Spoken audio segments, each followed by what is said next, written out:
Ironically, despite Sleepless in Ponyville being one of my favorite episodes of all time, I had never sat down and rewatched the episode again since it first aired until a couple weeks ago when I watched it over a Skype call with Paleo and Hirosashi. Watching it again with a fresh mindset, the one part of the episode I was curious to see how I'd react to was the scene with Princess Luna. I had fanboyed pretty hard when she showed up during my initial viewing, enough so that I probably didn't consider her reappearance with a literary mindset. Was her role in the episode a contrivance in order to please the brony fanbase, or to simply give her something to do? I couldn't help but feel that the line, "You were mistaken, but I hope not disappointed," was spoken to the audience just as much as it was to Scootaloo after all, as none of us were expecting her to show up going into the episode. But it appears she did, and so the question remains. Was it for the sake of the narrative, or simply an act of pandering? After watching the episode again, I'd go with the former. The biggest complaint that I've heard concerning Luna's role in Sleepless in Ponyville is that her ability to walk in her subjects' dreams calls into question her entire motivation leading up to her transformation into Nightmare Moon. If she was helping all these ponies out in their dreams and guarding their sleep, why then did she feel so unimportant? Well, there are two ways to answer this question, I suppose. Firstly is to go into headcanon territory, and suppose that Luna did not have this responsibility before her initial ascension to Nightmare Moon, and perhaps was tasked with the role after her return in the Season 1 opener by Celestia, in order to make her feel more useful and appreciated. I feel this is a solid enough train of thought, but in and of itself, it feels a bit like a cop-out, a bit too convenient. So, what else is there?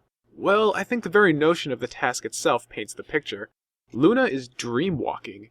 Even if we dismiss the notion that Luna has not been charged with this task ever since the beginning of her reign, patrolling the dreams of her subjects in and of itself does not really address the issues that she had that led up to her being Nightmare Moon. None of the things she does to help her subjects take place in physical reality, and as a result, she does not get the same kind of recognition that her sister does for the skills she performs. Hell, taking it a bit further, who is to say that every pony Luna assists in their dreams even remembers her aid?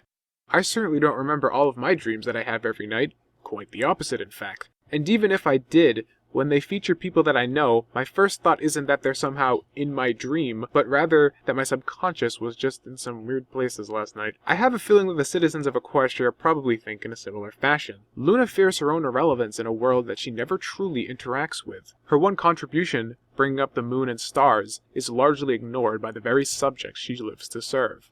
And this is why Princess Luna was such a good choice for the mentor role in Sleepless in Ponyville, and why this scene is one of my favorites in the entirety of Friendship is Magic. Luna talks to Scootaloo about the prudence in facing your fears. She says that Scootaloo needs to talk to Rainbow Dash and come clean with her true feelings, lest the inner conflict she feels continue to grow. The great thing about Luna being the one telling her this is that she isn't just an adult passing down wisdom to a youth. Luna speaks from personal experience.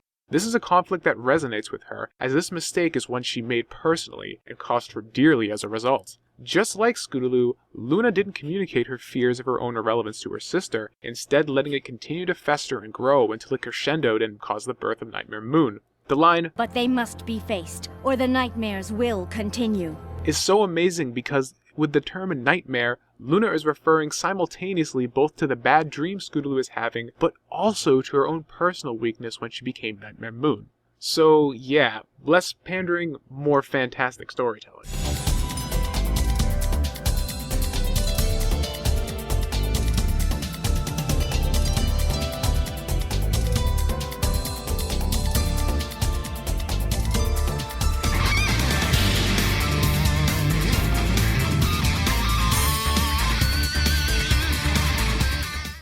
What are you doing here? Shouldn't you be in Canterlot?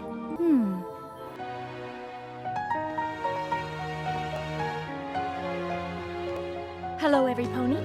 Did I miss anything?